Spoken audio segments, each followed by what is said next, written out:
may have. Hey, baby. Sorry about that.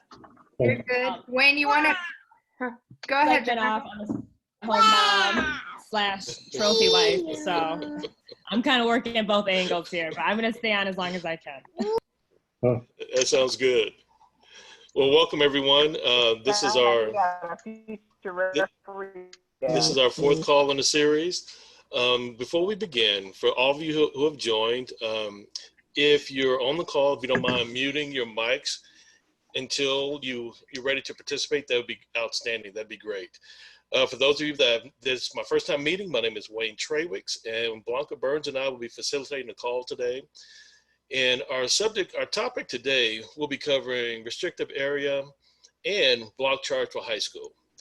Before we get started, I would like, is Brother Allen with us? Brother Al, can you open the meeting with a word of prayer, please? Can you hear me, Wayne? Yes, sir. We can hear you. Okay. Heavenly Father, as we take a quick moment to concentrate on you, we want to say that we love you and we thank you. We ask that you bless the families who have been affected by the pandemic, those directly, indirectly. We ask that you comfort them and put your hand of protection upon them and their family, Father. Father, we ask that we never forget what you brought us through our yesterdays, that we don't allow the pressure of today to compromise the promise you made to us, and that the fear of our unknown tomorrows never waver our faith in you. Father, for this collection of bodies, I ask that you keep us committed to the process of learning, that we may never be consumed or emotionally attached more to what the objective of our learning is, that we don't get consumed with the results of what we do. I ask that you bless each member that is here and their family members. And these things I ask in your son's Jesus Christ's name. Amen.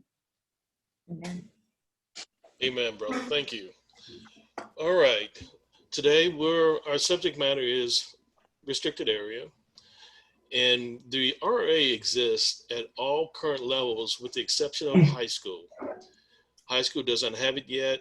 We don't know if we're anticipating implementing at the high school level. But for our high school officials, we will cover a block charge play today. There's a slight difference between the parameters around the restrictive area between men's and women's, and we'll cover those differences today. Let's make sure we remember to utilize the fundamental principles when officiating RA plays going to the basket. Let's have an understanding of where the LDB, the lower defensive box, exists, and let's understand what we're required to look for, what we're required to notice, who are we required to pick up in each position, lead versus center or slot and trail. And we'll start today by introducing, or Blanca can introduce Jenna, and we will utilize her play and her clip to roll us into today's subject matter. Well, I didn't think there would be actually a better clip to show than the one I'm about to show to tell you guys exactly who Jenna is. So I'm going to share my screen here and see if I can let me know. Wayne, can you see my screen right now? Okay. Okay, so I'm sure some of you guys have seen this video. But for those of you that haven't, we're really big on, being fundamentally sound, and especially during block charge plays, RA plays, we have to make sure that we're doing everything that we can to get from trail to lead as fast as possible. And so here's the best example to show you guys exactly how that needs to be done. So here we go.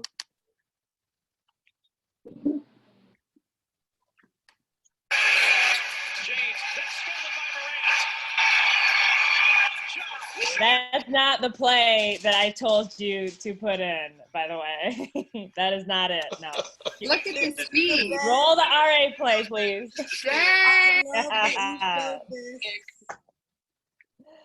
But anyways, I just figured that'd be a great way to start this off and just to show you guys exactly how we need to do it when we run from trail to lead. This girl can run, obviously.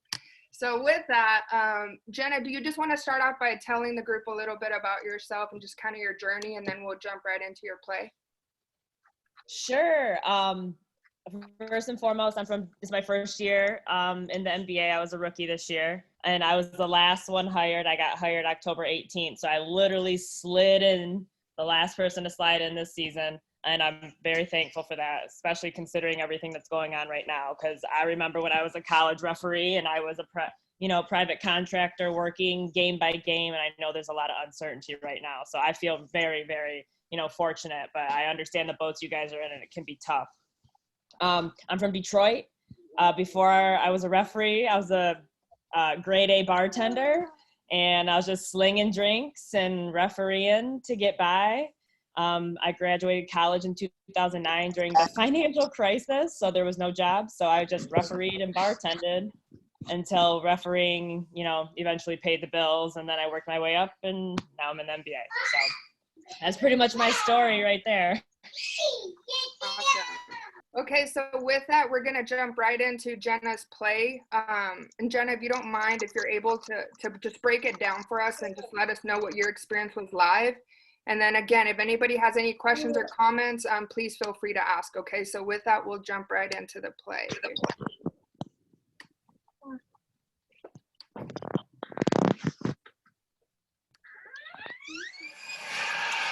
And then giving it back again, slip behind the back pass.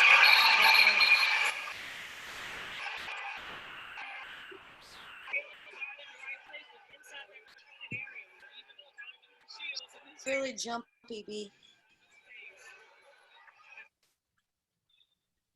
Okay, was that jump? Okay, sorry guys. First and foremost, what Blanca said earlier, like hustling from trail to lead is extremely important in all fast break plays. And believe it or not, it's one of the first things that observers or assigners will notice is your hustle. It will set you apart from any other referee because you can tell somebody who's just busting their butt all the time. So I would say it's something I've always tried to do.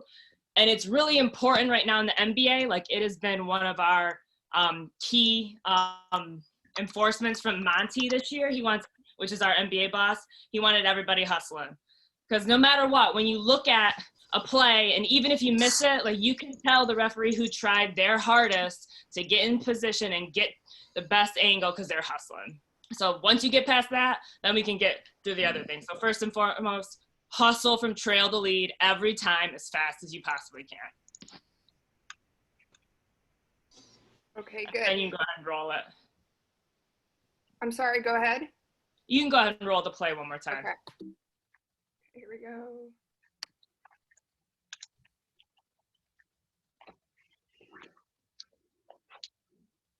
So this is an LDB RA play, and I can speak on pro rules right now, so this isn't a blanket statement for everybody. So when I had this play, first of all, it took me like 1 full hour to process what was happening because these plays are very difficult. So then I processed this entire play, and then I get it wrong, completely just kick the heck out of the play. And then I realized that she caught the ball in the LDB, which means the RA is off. So this should have been a charge. So I walk up to my partner and I just say, she caught it in the LDB. And he says, yes, she did. I said, all right, we're changing this. So the moral of the story on that is no matter how silly you look out there, because you just kicked a call, like don't have too much pride to go change your call and change it and get the call right. So we looked kind of silly. It took a really long time to figure this out. I should have processed this better, but we still ended up getting the call right. So don't have so much pride that you can't change something for the betterment of the game. Number one. Number two, so on this pass, she catches it in the LDB. So, which are the 2 hash marks, right? I'm sorry. Yep. Can you point to that? The hash mark? Yep. There's the hash marks. Mm-hmm. So when she catches it, the RA is off. The other thing we have to look at with this defender is if this defender jumps in the air and cleanses themselves from this play. And this is a really difficult decision whether she's cleansing herself or not right here. Like does she get in the air? Is this enough to cleanse herself? In my opinion, the jump alone isn't enough to cleanse herself. The more obvious part of this play is that the offensive player caught it in LDB, so the RA is off, so she's free to take a charge there. So this is an offensive foul. Now, women and men have these plays differently. You will see LDB plays on the women's side much more often than you'll see it on the men's side, because the men can take off from the free throw line. The women can't do that, so you find them taking off in from the LD, catching it in LDB and taking off there. So those are a little bit similar, and I've found, because I've ref women's and then I've ref the men as well, that you'll find LDB RA plays like 50% more in the women's game. Has anybody else ever noticed that? Anybody who does both? Okay. Anyways. I got a quick question. That's Damon. I'm just so I can get a little clarification. Was that a you called a block, am I correct? Yeah, and I was wrong. It's not a block. Okay. So was the only reason why you overturned it as a charge? I know you said she was in the LDB, but was the only reason why she caught it, only reason why you called it a charge is because she caught it with the foot in the restricted area? Is that it? No. So the offensive player caught the ball in the LDB, and then the defender, that means that the RA is off. So okay, so the LDB is where the two hash marks is. Yeah. Okay. Yeah, so okay, the defender I could see be him now. anywhere. Correct. If she had caught it outside the LDB, the defender would also have to be outside the RA. Okay, cool. Thank you. And again, this is for women's college basketball and for professional basketball. I don't believe the men have LDB yet. So yeah, because she caught it inside this box, it means that the restricted area is off here. So she catches it right there. So it doesn't matter if she's in the restricted area at that point. Correct. And then so for partnering, I'm sorry, go ahead, Amy. I was just saying now. What'd you say? Can you guys please mute your phones if you're not talking, please, so we can hear everybody? Thank you. I was just saying now it's just a basketball play. Correct. So, and I mean, if like a mentality or like people that are new to the rule, I mean, if you think about it, for that defender to be able to make a position adjustment that close to the basket, it's really hard. So to be fair to the defender, if they kept inside that LDB, it's for people that are new to the rule. You kind of cut out, Amy. Can you just say that last part again? I was just saying for people that are new to the rule to understand maybe why the RA goes away when you receive the ball inside the LDB, because it would be really difficult for the defensive player to make a position adjustment when someone receives a ball that close to the rim. Just trying to, like, for me, it helps if I understand maybe why the rule is there or the intent of the rule. So I just threw that in there. Agreed. Mm-hmm. Correct. And if I can follow up on that, Amy, yeah, the intent of the rule for both men and women was safety. That was the reason why it was implemented. And also give the offensive player who had gained a legal advantage to maintain that advantage going to the basket. And they wanted to pull that defender away from the rim, and so that it would decrease the opportunity for collisions underneath the basket. I have a question. Sure, go ahead. This is Peggy. I have a question. I have a statement and then a question. The statement is the importance of the center to stay engaged and help out the lead, the Old Trail new lead in transition, because it's such a bang bang play. And that help is so important. So because she had a great partner that could help her with that play, just think if the center is not engaged and it's not watching the defender or watching the ball handler, then they could have taken longer and it could have been a really messed up situation. Number one. Number two, question, if you have a trail or a person that's in that position to bust it and they cannot get to that end line, is it okay for them to find that open look and pause for a moment so they can really see through the play? Yeah, that's a really good question. Absolutely. Obviously, the goal is to get to the baseline so you can accept the play and have more time to judge the legality of it. But getting the best angle is by far probably the number one goal. So when you these plays, so if you have to pull up to get this angle, that's what you have to do. Okay, Jenna, I have a couple of questions from people who have posted on chat. And the first question I was going to actually ask also for a little clarification, can we explain to everyone what we mean by the defender cleansed themselves when they elevated from the floor? The secondary defender alighted from the floor, jumped from the floor, even though they're in the RA. What do we mean when we say they've cleansed themselves? Yeah, that's a really good question. Sorry if I went past that part a little too fast. So when a defender is standing in the RA, when they jump in the air, they cleanse themselves. So when they jump in the air, the RA is off because they have every right to protect the rim and try to block the shot. So defenders aren't going to really take block charges in the air like that. You don't see it too often. It can happen, but when they jump in the air, they have every right to guard the rim and block shots. So that cleanses them of the RA. Good, really good. The second question is from Eddie. And Eddie asked, Jenna, if you could referee this play again, what would you do differently? Dang, I would just make a different decision. So I was trying to process that, and you can tell by my whistle being really late that I took forever just to process the play, and then I just made the wrong decision. If I could do it again, I would think I would have a better feel because it's really hard for one person to pick up the defender's feet, whether they jumped in the air, whether the offensive player caught it in the LDB, and judge the legality of the play. This is almost a dual coverage area every time on these plays. So having a good partner on this one is really, really important. But if I could do it over, I wish I would have a little better feel that the offensive player caught the ball so close to the basket.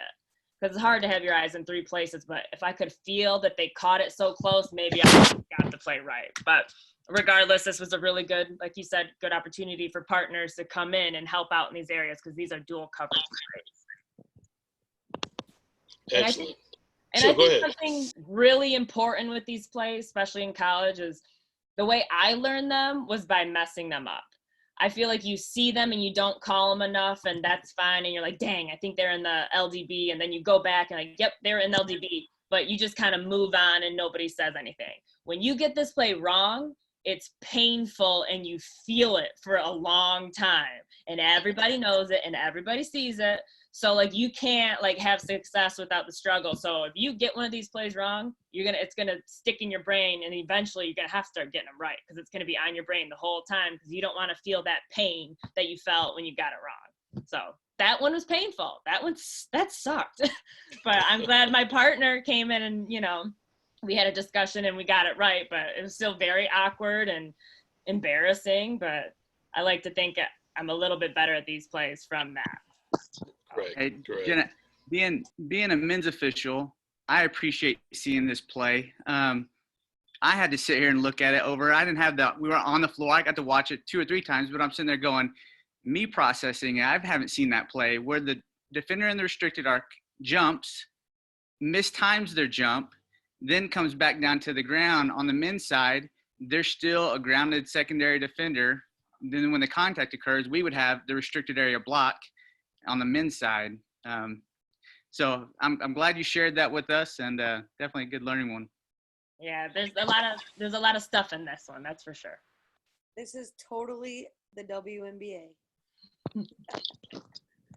Yeah, you see a lot and you have to use the entire rule book from front to back with the WNBA, for sure. But that's the importance of knowing the rules. And then, because we changed it from, so all that went into this play is not reviewable, by the way. So everything that went into getting this play right, a defensive foul to an offensive foul. We had to change the players' numbers. We had to change the spot of the ball. Like everything we had to change. So we had to just basically piece this play back together. And it took forever, it felt like, out there when, you know, the lights are on you and things like that. So these plays are really, really tough. But I just think if you're a good partner, you're going to try to get them right every time instead of shying away and acting like you don't see it. Because there's a lot of referees will just like, oh man, I didn't see it. Like everybody just skates out of it. Oh man, I didn't see that one. Oh, I got to get better at getting the feet. No, try to get it right. And then if you get it wrong, it's going to help you in the long run. That's correct. Hey, Jenna, if you can remember, can you walk us through the conversation you and your partner had right after this play? Yeah, to be completely honest, like I changed my own call. So, which was awkward enough because actually I've never did that. So I walked up to my closest partner and I just said, she was in the LDB. I know it. And I changed it. And then he said, yeah, she was. So he confirmed it and I needed that confirmation. I asked him a question, we'll say. Was she in the LDB? He's like, yeah, she was. So we just changed it right then and there. That was the conversation. Now, what it should be is the partner should come get me and tell me that instead of me going and asking them. But either way, we got the job done in this scenario. And I'll do, if you're the partner, say, listen, I have number 22 caught the ball in the LDB. This is an offensive foul on number 22. Like, try to be short and direct with these. But if this takes, this is a really, difficult play. If this takes a couple extra seconds or a minute or whatever, just get the play right. Like some things you just kind of got to deal with it. And this is one of those. Good. And that's wonderful. It's a continuation of a topic that we've discussed from week to week. And that is that we can't be afraid to ask the question. We can't be fearful. If you have any doubt, like you demonstrated yourself, ask your partner. If they give you confirmation, then we're good. We're good. And that's a really good point about asking questions. And I can just say this from when I came up, ask a ton of questions. Like whoever's your mentors, wear their numbers out. You can have 4 or 5, 6 mentors. Ask as many questions as you can because you don't know what you don't know. And you'll be going through games doing things wrong if you don't know you're doing them wrong. So ask as many questions as you can and send as many clips as you can. And that's just what I did. Like I would probably annoy people the clips I sent. And I still do. I still send clips all day, every day. Because that's the only way you can get better, in my opinion. Yeah, I agree with that 100%. And by the way, Jenna, that's not annoying. That's your drive. Right, okay. I'm just saying I probably annoyed other people because at all hours of the night, I'm like, listen, I need something on this play. Excellent. Any other questions, observations, thoughts on this play? Anything you want to hear from Jenna? Yeah. Just make a quick one. Well, firstly, what Jenna said about the running, trust me, her first year in the NBA, she was very well received, and that was a big reason why she was. I say this because from a different lens. Second thing, on this play, 2 things. The offensive player is out of control. So you still have to, you referee the defender, but you still have to have an awareness of the offensive player. So one coaching point for Jenna, high level of respect, watch her eyes too long on the offensive player. So if you're breaking down your video, that's good video because you can see the eyes. We went over this, actually we spent about 45 minutes on this yesterday. So when you're watching your video, look at your foot position, but then look at where you are with your eyes. So you see right there, if you back it up a little bit, she's still on the offensive player. So right, since that offensive player, right now, get the defender. Absolutely. That's a really common deal. I know Monty and Mark and Joe emphasize that a lot. We try to put as much video on this as possible. It's a hard discipline. And it's one of those things because we're so, here comes the ball, like, and then to say, no, I'm not watching that. I'm going over here to the defender. The sooner we get the defender, the more well-informed our decision is. So, Absolutely. And I know that your immediate supervisors preach that all the time. Yeah, and just so everyone else knows, it happens at all levels of the game, Absolutely. from the very bottom to the very top. Like, getting your Right. eyes to the defender is a discipline that it's really hard to master. Right. Okay. Great job, John. Thank you. I appreciate it. Good. And let's dig into the mechanics of what we do and why we do it. And we have a very good question, Mr. Allen Richardson, on chat, is what would trigger your partner to come and give you information on this play? What do we normally do on an RA play, RA block? Well, their partner would have to come see it first and foremost. Mm-hmm. So if they see either the defenders in the RA or the offensive player catches the ball in the LDB, that would trigger them coming to see it. Correct. And is the mechanics the same, college versus a WNBA, NBA, where if we have an RA block, do we point to the RA after the block signal? Yes. Okay, so that also could be a trigger. If the offensive player catches the ball in the LDB and our partner points to the RA, which means it's an RA block, otherwise it'd be an offensive foul. So that would prompt them to come bring us information, correct? Absolutely. Good point. Okay, good, excellent. Any other questions, any other observations? I'm just going to throw out there that I think the mentality at center or slot, you have to really be proactively thinking on this play, how you can help the team. I think our tendency is to watch this block charge play, and that is your secondary call. But your first responsibility on this play, in my opinion, for the center is to know, is it inside the LDB and is the defender in the RA or not? Because that's what you can help with. And if Jenna, for whatever reason, doesn't have a whistle there, then you can come get your best guess at it. But you know Jenna's going to have a whistle on that play. So as a partner, you can help with the information that he or she may not have, which is inside or outside of the LDB, because those plays are close. Those plays are really close, and then go to the feet. I just think it's what we can do to help the team. And it's not our natural tendency to think that way. We're all watching that block charge play. We're waiting for the car wreck. Correct. Anyone else? Any other questions? Any other observations? Excellent clip, excellent play, excellent discussion. Jenna, thank you so much for sharing. You're welcome. Thank you for inviting me, Blanca. I really appreciate it. Yes, thanks for being here. Appreciate that. And great questions, great interaction. Let's just keep it up. So with that, we'll go ahead and we'll move on to the next play here. Let me get my screen pulled up. Okay.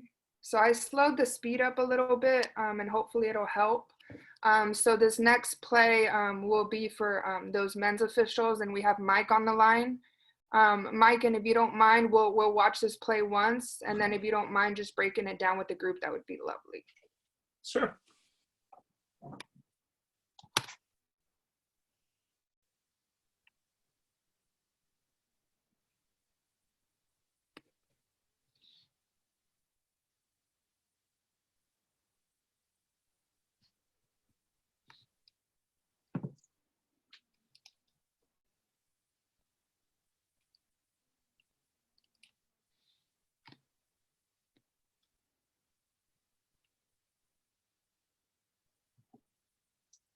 All right, Mike, you there? Yep, I'm here. Can you hear me? Oh, yeah, I got you. Hold on one sec. Let me pull this back up. I'm not sure what happened here. Okay. Okay, so let's just go ahead and break this down from the very beginning and just let me know if you want me to speed it up or slow it down, okay? All right, yeah. So you can just start here, right? So we've got a strong side, what looks like a strong side drive. So I'm trying to get wide so I can referee the offensive player coming at me and also any secondary defenders. You see that the trail has a count, right? And that's his primary defender. So if anything happens on the backside, I got to trust the trail. He comes into the paint, and you can just let it run.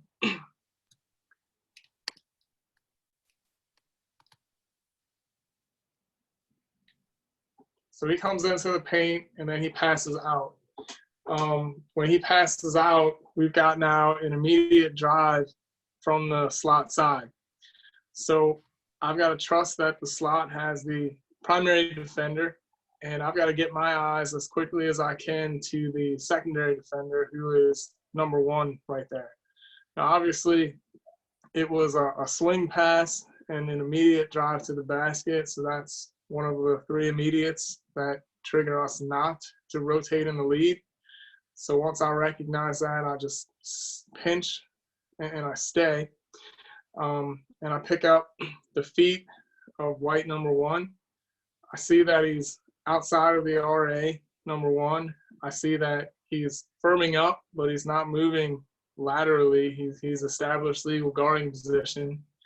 And then the offensive player does sort of kind of try to slip him, but not really.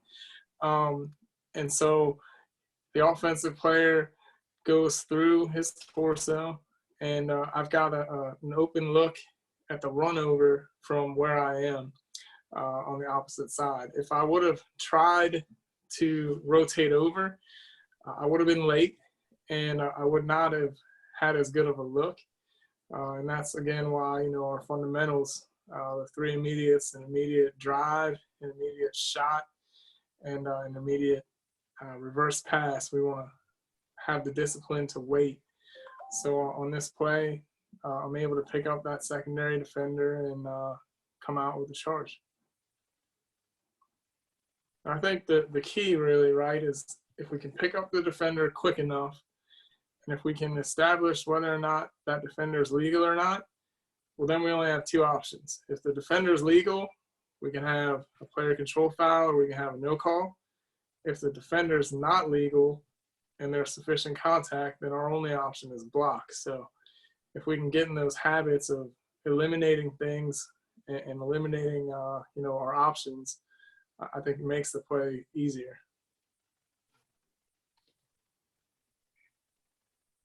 Okay, awesome. Does anybody have any questions or any observations about this play here?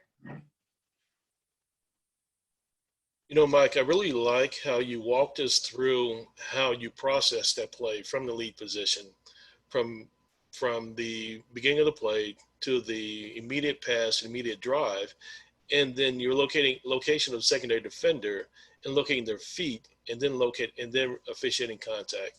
And I think that's important for all of us to remember that there's a process to everything that we do, and there's a reason for it, because it helps us to get these plays correct. And then more importantly, it helps us to discipline our eyes on exactly what we're looking at. And another thing that I want to add is, you can just tell here, like, the strength that he shows when calling this, and this is what we're talking about. So just, I thought this was a really good job of just, being strong at the spot and having a good, sharp signal. Also, this is a really good example of the center official trusting lead. And even though this is a slot side drive that originates in center's primary, the contact occurs in the paint outside of the RA. As we all know, the secondary defender is lead's primary on this play. And so center trust lead to go ahead and make this call. What we see a lot of times is a primary whistle from both the lead and the center position, and then we sometimes have confusion, shows doubt, and we look a little confused. But since we have one whistle from the right guy at the right spot at the right time, this is a very clean play. Yes, I agree. Also, too, Blanca, I think that just if you look at the trail on this play, he's totally staying connected to the play, taking 2 steps down, and has a pretty open look on that if there was going to be a right foot on in the RA there. So I think the trail did a really good job of just staying connected with this play as well. That's a great point. It's really good stuff. Anyone else have anything else on this one? Any questions, thoughts? The only thing I would say, and as far as your strong signal, like what other time do we have a chance to like show a little swag, show a little strength? Like that's a charge play. Like that's our opportunity to just like show out a little bit because we don't get to do that very often. So like this is just one example. Like he showed his strength there. Like we don't get that opportunity. So don't let that opportunity pass you by. It's true. I wanted to add, Mike, just piggybacking off what Jenna said, I love the strength that punch shows. But for all of us men's officials moving forward, I was trying to find I'm almost positive I read in our teaching summer training stuff that the punch is no longer going to be a mechanic that we can use for player control fouls. So though how the punch looks strong and that's my movement, that hurt me. So I'm gonna have to figure out how to put the post the fist, put the hand behind the head, and point. So. Okay. Yeah, I think I'm gonna default to posting and pointing, and then we'll go to the table and do the. There you go. I can do that. Yep. Why are you guys so far behind? Oh, we're just keep going backwards because it's ridiculous. It's not Okay. like we don't get critiqued enough. Now they're trying to make us look silly when we get it right. And God forbid we forget to stop the clock. Oh. Gosh, Even FIBA doesn't get tied up on that anymore. Maybe one day. Okay, Mike, thank you so much for sharing that and just sharing your feedback on that play. We'll go ahead and move on to play number 3. Yes, and while Blanca's pulling up play number 3, let me remind everyone that we've posted links to the clips in the chat section and also in GroupMe, so that if you want to pull the clips up on an alternate device and watch them while we're breaking them down, you're more than welcome. Okay, Steph, are you on the line? I'm here. Okay, so for those of you that don't know Steph, she's here, she's going trail to lead right now. We'll go ahead and watch this play live one time, and then we can, Steph, if you don't mind sharing just your experience live, and then again, if you have any questions, just feel free to ask, okay? So here we go. All right, so we're transitioning now.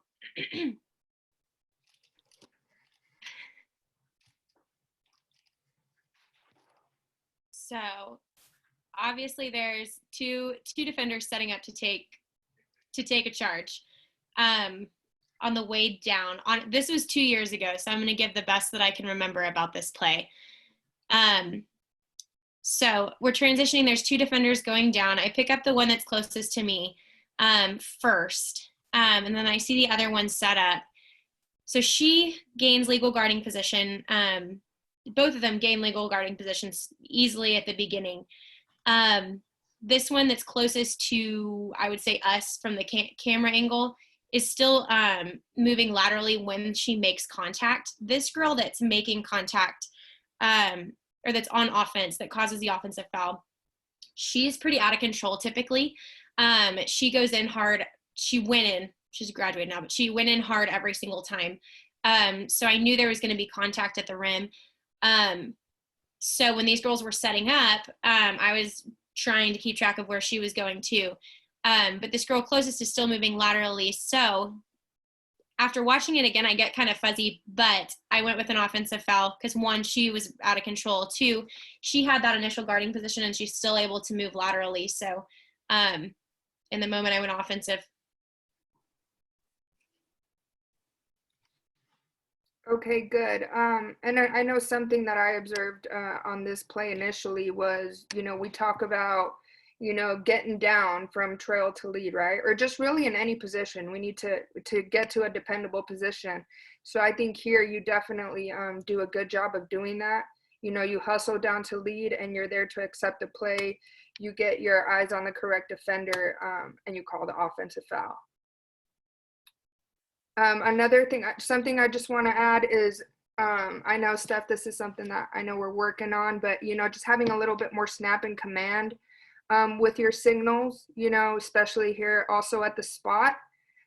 just having a little more oomph to it, if that makes sense. Yeah. Okay, we'll play this again. Does anybody have any questions or thoughts? Yeah, I just have one thing to add too, and this is just for the group. Steph does a good job of it here, like we've talked about. She gets her eyes on her last defender that could hurt her, and that's something that I've really picked up like in the last couple of years, because I know personally for me, I've done this before where I'm running from trail to lead, and I see my last defender, but I don't really like get my eyes on them. I kind of look up ahead, and like Amy talked about last week, like I'll be damned if we all want to watch that ball handler, you know? So I think just for all of us as a group, just something to challenge each of ourselves with is in your next games, running from trail to lead, get our eyes in that last line of defense, referee that last defender that could hurt us, because we know how fast plays to the basket happen and block charge plays happen. So I just think that's a good job of this here is she gets to the last line of defense and the last defender that could hurt her. Thanks. That's really good. And I also recognize here, I think the center can have a little bit more sense of urgency, obviously, of getting to the free throw line extended, because it looks like the trail and the center are almost in the same position. So we want to make sure that, again, we're hustling down to our spots to get in a dependable position to be able to help out on this play if Stephanie doesn't have a whistle. For sure, 100% on that. I have a question just for you, Steph. You said, I think I heard you say that you felt like the offensive player was out of control. Yes. So what's that? I'm just kind of going off on a different tangent. So Blanca, if this isn't the right spot for it, just let me know. But like, I think that's an interesting phrase that we use a lot. And, you know, I watch this offensive player.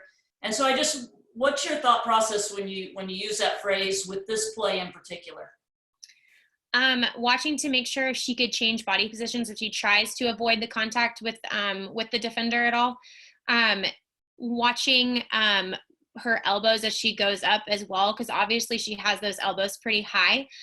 So making sure she keeps those under control and not making contact that could be deemed more than a common foul. Those two things especially. Is there anything else that you would be considering in that moment? No, I was just curious about that phrase, because when I watch this player go to the basket, to me, she's completely in control and she knows exactly where she's going, which is she's going to truck those two players if they get in front of her, which she does. But I just think we use that phrase a lot on block charge plays, and I don't always know what we mean by it, and if it actually helps us make decisions on these plays or not. She's to me in control, going exactly where she wants to go, whether she's doing it recklessly by having the elbows up and increasing maybe our awareness for a potential intentional or flagrant foul, depending on where you're working. I'm just trying to get a feel for that phrase when we use it and why. Hey, Amy, that's a tremendous point. And we use that phrase, but I would say, it got me thinking. So that really, you're right, that's players under control. That, to me, is when the defender's trying like crazy to get legal and watch the video, and you literally see the offensive player just chase the defender down. And in a really aggressive way, you can see who is the aggressor. The offensive player's doing everything they can to get to that defender, and literally, I mean, the term I use is just chasing them down. Okay. And, you know, that I think is another way of looking at that. That wasn't the case there. That girl was just trying to get to the rim. Yeah, I hear that phrase a lot, and and I was just curious what the thought process is, and maybe reckless is a way to think of it for me instead of control or not control. That's fair, because she knows completely where she's going, and she knows what she's going to do. She's going to truck her over.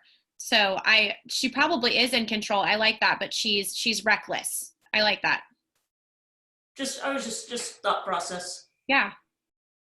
So if I could offer something that came to mind when I heard Amy say that, which is a really good point. I hear she's out of control from coaches and players. I don't really hear a ton about it in referee circles about the offensive player, because the offensive player can be out of control, but if the defender's sliding into her, it's still a defensive block. So I just would not say, I would really focus more on the defender on these black charge plays. The defender was legal, got to the spot, opposed to the offense was out of control. So I think that might help a little bit, but I hear from coaches more than anything, the offensive player was out of control. That's fine, but it's still a block if the defender's sliding into them. So I would just be aware of things like that and focus more on the defender opposed to the offensive player being in control or out of control, unless there's an elbow to the face or things like that. That's an excellent point, Jenna. And to follow up on that point exactly, Alan Richardson made a statement and said, based on Steph's statement, charge was in her mindset prior to contact, going back to the out of control statement. Everything you was processing dealt with the offensive player. The question is, what did the defender do wrong? That's the question. What did the defender do wrong? Yes.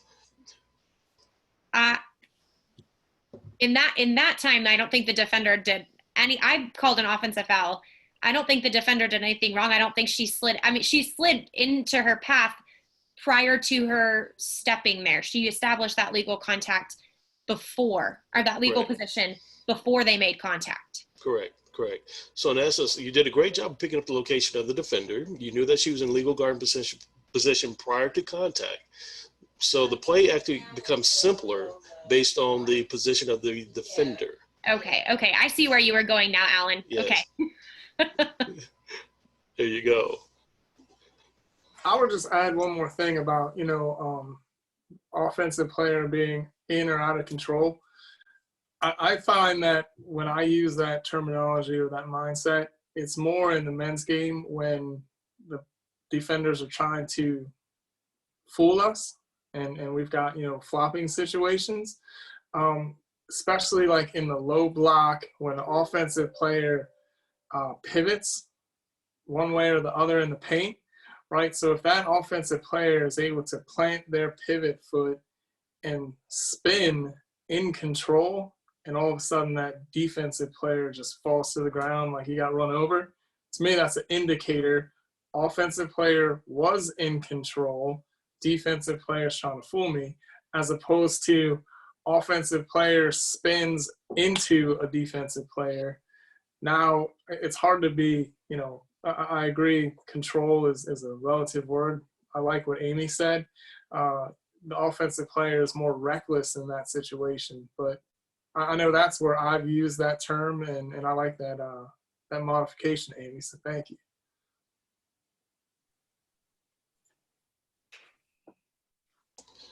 Great point, Mike. And you picked up a couple of things that we've been discussing, which is recognizing the weight distribution and trajectory of players. And also you touched on the subject that we may discuss coming up pretty soon, which is embellishment. And we have to see the location of players, see their change of direction so that we can determine and also see the contact to determine if that defender attempts to embellish and convince us of something that happened on the floor that didn't actually happen. Really good point.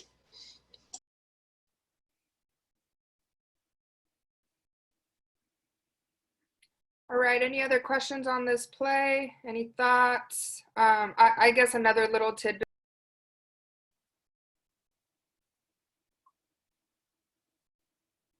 Hey, B, you muted yourself. Okay, sorry. I was just saying, and just to add another little tidbit here, I like that after Stephanie made her call that, is this you, Derek, right here at Trail? Yeah, that's Derek. Oh, okay. I like that you guys, stayed engaged, right? Because we have a shot that's going up. And I know this has happened to a lot of us. We have to be able to assist our partners if they, for whatever reason, get stuck on the play and they're like, oh man, did that basket go in or not? So I think the Trail and the center both do a good job of staying engaged on this play, and also stay on top of dead ball after she makes her call. So we'll watch here. I like that Derek stayed, they're watching the players as Stephanie's going to report, because I know a lot of times we have a tendency to either like bail or try to get to our next position. But I really liked how the other two partners here stayed involved in this play. All right, so we have one more that we'll move on to here. Let me see, so stop. So thanks for sharing that, Steph. Appreciate your feedback and your contribution here. Okay, so we have one more. Share.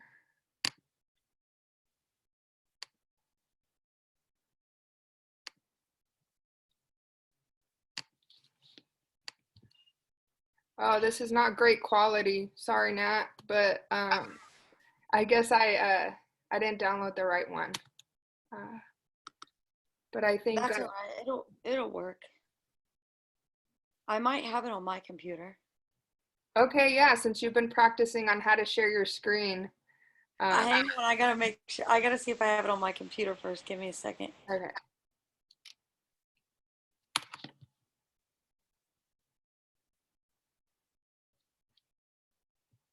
Has the video been pretty good otherwise on my end? Has it, because I know it was jumping a lot last week. Is it a little bit better this week?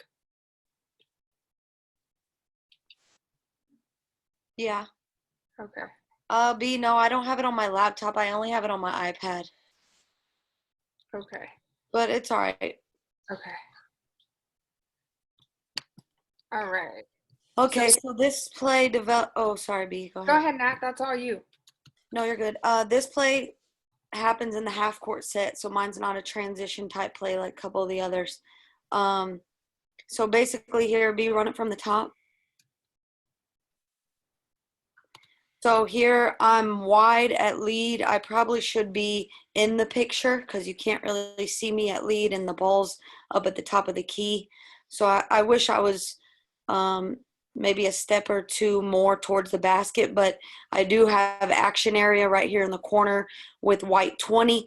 So I have to make sure all screens are legal and, you know, check off our checklist on off ball officiating. So if we let it run a little more, I start to position adjust and get to inside lane line. Right now, trails on our primary defender, number 16 in the blue. So I am responsible at lead for these secondary defenders, both at the bottom blocks. So as Lonzo starts driving to the paint, I get my eyes on secondary defender. I referee from feet up and correctly call the RA block as the drive started outside the LDB.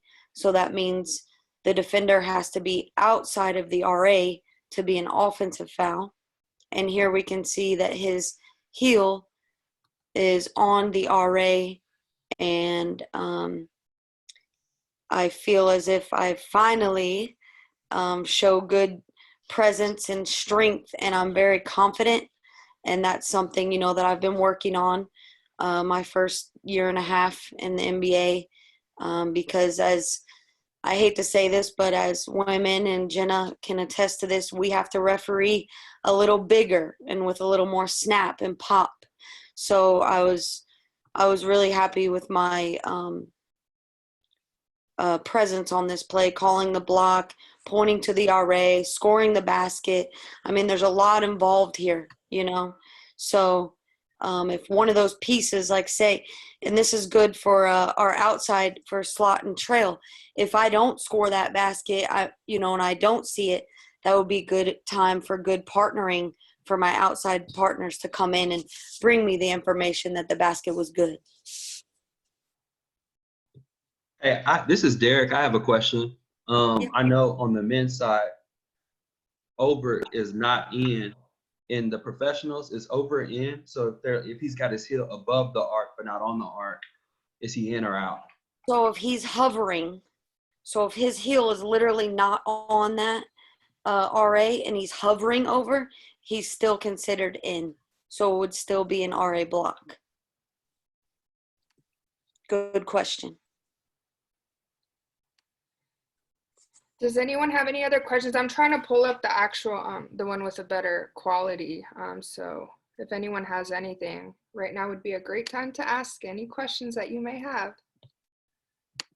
Hey Natalie, it's Damon. What's up, man? Quick question. Go Cards. So say for instance, if he was Rose, by the way. say for instance he was outside the restricted area, and he still had good position where he was straight up and down, but Lonzo jumped to his shoulder rather than into his chest. Would that still be a block or a charge? I always have confusion if I see that play in the game. So yeah, good question. He doesn't necessarily have to take the contact right straight through dead center of his chest. If Lonzo still gets him in the shoulder and the defender is legal, it's still an offensive foul. Okay. Thank you. Well, yeah, you're welcome. Like we were saying earlier, get our eyes to our defender, like Mike was saying.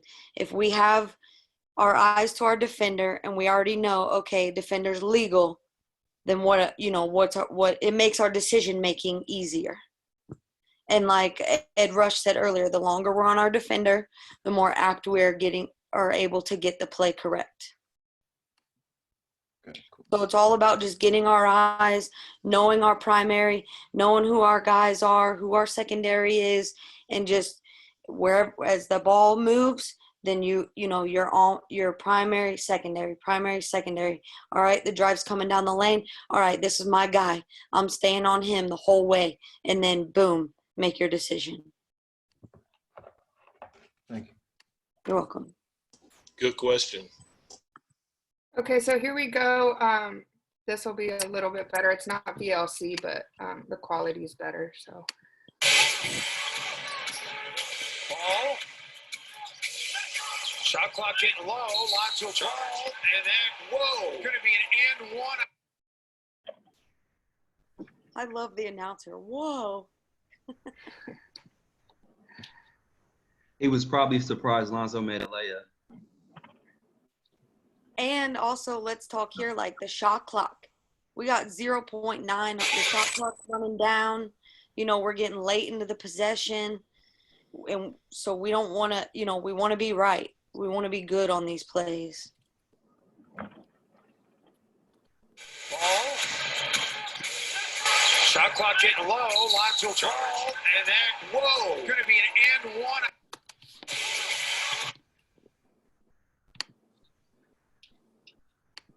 All right. Does anyone have any other questions or thoughts about anything?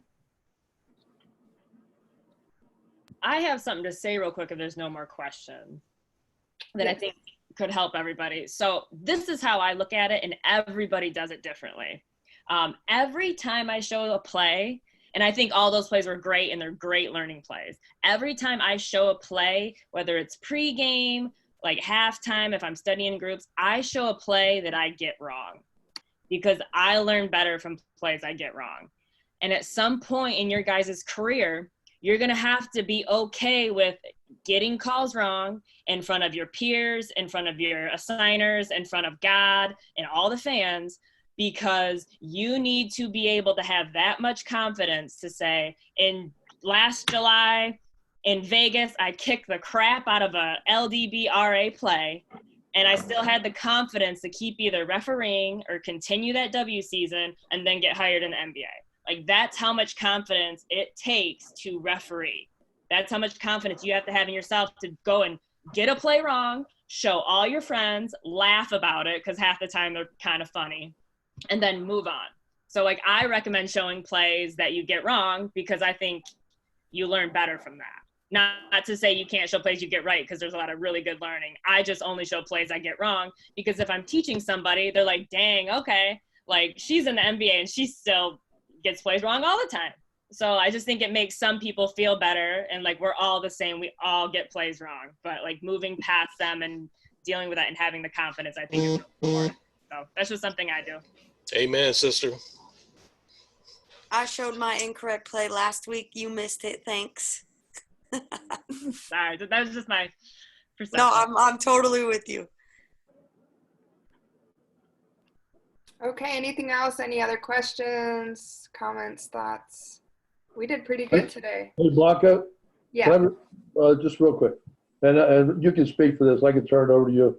Blanca's on our board of a Court Club Elite Foundation, and basically we've got a lot of people that have been incredibly generous, but we also have a lot of folks that we're helping. So these are tough times. I'm saying this to you because if you know people who are in the officiating community who are really struggling, I mean, really struggling, we have been, through our foundation, we've been paying some bills and we'll continue to do so because of the generosity of our group. So, I mean, Blanca, I could turn it over to you. I know, Blanca serves on our board, and it's all, every dollar that people give goes to the cause. But I'm really saying this because we know that there's people out there. We're all prideful that they're having, sometimes we've heard from people that are having trouble putting their hand up and saying they need help. And there's a lot of people that need help. So I'll just pass the baton to you, Blanca, since you're Yeah, so with that, I mean, I just want to echo what Ed said. That's one thing I just really appreciate about, referees is just their willingness to, give back, even though, I mean, you may not have a lot, any little thing helps. And with that, if you need help, if you need anything at all, feel free to reach out. I know the foundation has been there through multiple hurricanes where we've helped give back to people. And now I know we're doing something huge with COVID-19 and giving back and taking groceries to people that are in need. So again, if anyone is in need of anything, just feel free to let us know. And if you have anything at all that you'd be willing to give, like Ed said, even if it's $1, whatever, 50 cents, it doesn't matter. Every little thing helps. So thank you for sharing that, Ed. I appreciate it. Hey, Wayne and B. Yes, Todd. Wayne didn't ask for any questions from last week. I have a couple if you don't mind. Yeah. Well, the first two are to Natalie from her play. She talked about the 4 screens. Could you review a little bit the hammer screen and what your indicators are in looking for those? And then the second question is, did you have a sense or feel for that screening action, or were you just totally focused on the receiver? I think at that point in my career, I was totally focused on the receiver. If I knew then what I knew now, I think it would have been a different outcome. But however, so those hammer screens are screens that are set for backside shooters. So what that player was doing, he was setting a screen up because as our little keywords are, screeners screen for shooters. So since that, B, do you still have the play? I might have it. But basically just the little nuggets that I talked about is screener screen for shooters. When we sequence our screens, our sequence should go the legality of the defense, legality of the screen, and if there's any continuous motion. And then, so my eyes were on ball. So my eyes should have been on the screening action first, refereeing the screening action until it dissolves legally. And if it doesn't dissolve legally, then it's an illegal screen, which I missed. And then once that action dissolves, then I can move my eyes from that screening action to the shooter. Screen, line, defender. That's one of our other sequences that we talk about. So once the screening action dissolves, I check for 2-3, whether it's a 2-point field goal or 3-point field goal, and then I can get to the defender that's closing out on the shooter. I have the play right here, actually. Let me see. Recents. Does that all make sense? Does anybody want me to repeat anything? Thank you. Can you guys see your screen? Yeah. Okay. So here's a play that we showed last week when we were talking about screens. I'll let it play through once. Back on Brown. Brown makes him pay. Second round pick in 2014 by the Suns. Brown's yet NBA debut, but keeps playing like.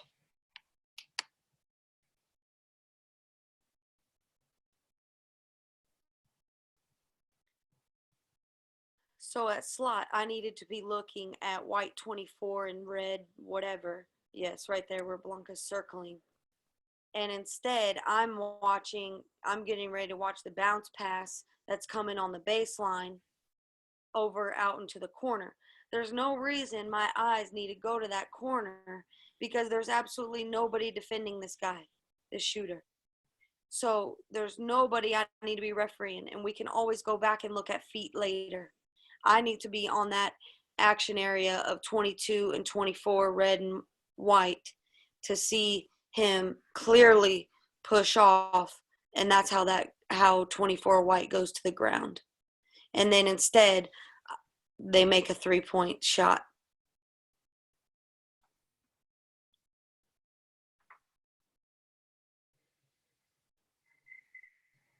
Does that answer your question, Todd? Your questions? Yes, thanks, Natalie. Well, I have one more on Mitch's play. Yeah. You're welcome. Garrick brought up the suggestion with the scores table being so close to the sideline. Mm-hmm. Step down and hand the ball to the thrower in. What was everybody's perspective on that? I don't know if I caught all that, trying to multitask at work and all that. So I think it just depends on what level we're talking about here, because obviously in the pro game they're not allowed to go into the backcourt. But if we're talking women's and we're talking high school, I know that just depending on the situation, especially since that table was in the way and the ball was going to get passed to the backcourt, I would say a good hard bounce would be okay, so he can then position himself around the table to get to the backcourt to get in a dependable position to referee the play. But that's just my 2 cents. Does anyone have any other thoughts? Yes, and another point that Garrett brought up was having the ability to step between the thrower in and that defender to make sure there's space between them. And you can actually do that prior to the bounce also, to make sure that that defender is giving her plenty of room on the sideline, then reposition yourself and complete the bounce pass to the thrower in so that you can gain a dependable position on that player breaking toward the backcourt.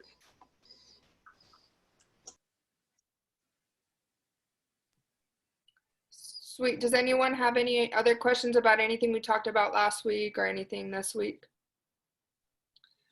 All right, Wayne, I think we're good. All right. Hey, everyone, I want to thank everyone for participating today. I would like to thank each of you who participated and provided clips for today's topic. Thank you very much. Thank you for being willing to share and being honest and open with everyone. That's how we get better. I would like to thank Mr. Ed Rush for joining us today and sharing his words with us and his wisdom with us today. I think it was a very, very productive session. And once again, if anyone has any questions about anything, whether it comes across later, you look at the clips again, be willing to share it with us. Send us a text, an email. Share it with us next week when we gather again. And we'll be willing to chop it up for you. I want to wish all of you and all of your families safety and security. Let's stay connected to one another. This pandemic has actually forced us to become closer to one another and to our families. So let's stay close, let's stay connected. I love the help that Court Club is giving to those in need. That's a blessing for many. Thank you once again. And if anyone has any questions, please reach out to us and let us know. Thank you. Everyone have a great week. Thank you, guys. Thank you. Thank you. Thanks, guys. Thank Thanks, you for having Wayne. me. It was nice meeting Thanks, everyone. Nicely done. Good job, guys. Very well done. Thanks, Ed. Yeah. Thank you.